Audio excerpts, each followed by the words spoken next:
review and possible publication. Indeed, nothing is published in statistical science until it has been thoroughly reviewed by at least one independent referee and on occasion two. In this instance, the documentation was submitted to 3 separate referees. Robert Cox, the editor of the Statistical Science Journal and a professor at Carnegie Mellon University, is quoted in the article, "Our referees were baffled. Their prior beliefs made them think the book of Genesis could not possibly contain meaningful references to modern-day individuals. Yet when the authors carried out additional checks, the effect persisted." The paper is thus offered to statistical science readers as a challenging puzzle. So here's a puzzle to end all puzzles. This has enormous implications to both the scientific and, of course, the religious worlds. Is it possible that we now have an intersection, a common ground, between the scientific and the religious worlds? Publication of the study set off a storm of controversy. Professors, mathematicians, cryptographers, and computer scientists rushed forward to condemn or support the findings. Dr. Robert Aumann, a highly respected member of both the Israeli and U.S. National Academy of Sciences, states flatly, the Bible Code is simply a fact. While an equally well-known scientist and one of the code's harshest critics, Dr. Maya Bar Hillel, speaking to a gathering of academics and scientists at Hebrew University, prefaced her remarks by saying, regardless of the evidence, the code's phenomenon obviously cannot be valid because that would mean that God wrote the Torah. Dr. Bar Hillel's comment does go right to the heart of the controversy. Jewish tradition has held for over 3,000 years that God did indeed write the Torah. The question is, have Dr. Rips and his colleagues proven it scientifically? Critics claim words and phrases can be found in any text of sufficient length, and that the rules of statistics and probability were ignored in the original study. Yet to date, none of the critics, not a single one, has constructed their own study and submitted it to scientific peer review. Although scientists are still squabbling over the codes, many Jews and many Christians have embraced the Bible codes. The Bible itself alerts us. In Proverbs 25:2, it says, "It is the glory of God to conceal a matter, but it's the honor of kings to search them out." People never cease to be fascinated by secret codes or secret writing. The encryption or decryption of codes have tumbled proud thrones and determined the course of wars. Perhaps we should add, and the fate of prime ministers as well, at least the fate of the prime ministers of Israel.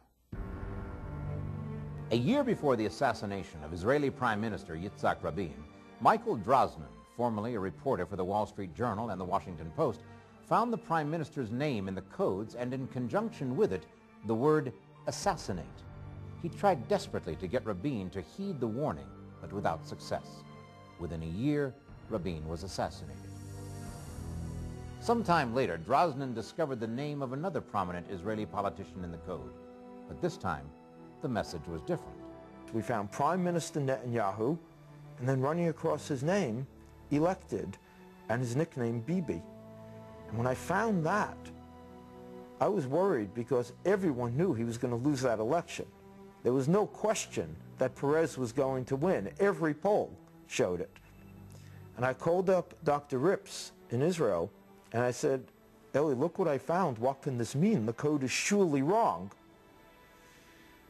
And this was about a week before the election, and Dr. Rips, a very patient man, he said, "Wait, let's see." And then, of course, a week later, Netanyahu was elected in a vote that was so close that it took them 2 days to count the ballots and know who had won. But the Bible had predicted the election 3,000 years ago. Have the Bible codes opened a window on the future? A Jewish rabbi, reverently known as the Great One of Vilna, made the astonishing claim in the 18th century that everything that ever was or ever will be is included in the Torah. Could that be true?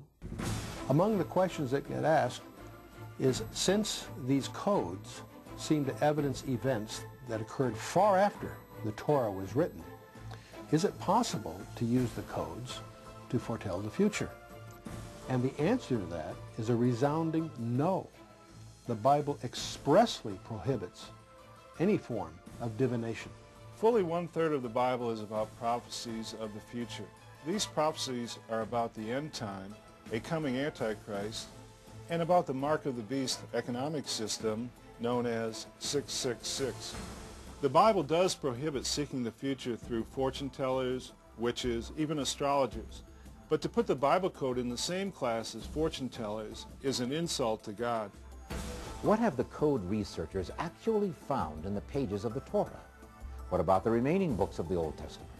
Have the codes been discovered in the other inspired books of the Bible? Could it be that your own personal past, present, and future are encoded in the Bible? We'll have the surprising answers when we return.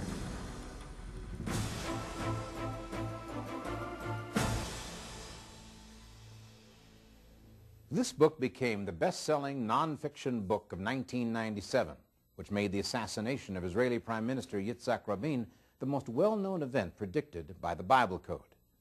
Yet this tragic and apparently preventable incident is not the only thing the sustained and growing interest in the Bible Code rests upon. A number of significant discoveries have been made within the 304,805 letters of the Torah. Dorham Whitson discovered a series of words that relate to the modern plague of acquired immune deficiency syndrome, known as AIDS. In Genesis 19, verses 15 through 17, the word AIDS is found encoded. In the 5th chapter of Genesis, there are a remarkable number of encoded words that relate to the AIDS virus: in the blood, death, virus, immunity. Even the Hebrew abbreviation for HIV is found encoded there. The coming together of two of history's most ancient enemies in a process to try and establish peace between the sons of Isaac and the sons of Ishmael is also recorded in the Torah.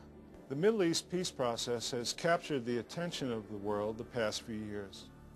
In chapters 8 and 9 of the book of Deuteronomy, the Bible Code reveals a list of the principles involved in this process, as well as a description of what is going on.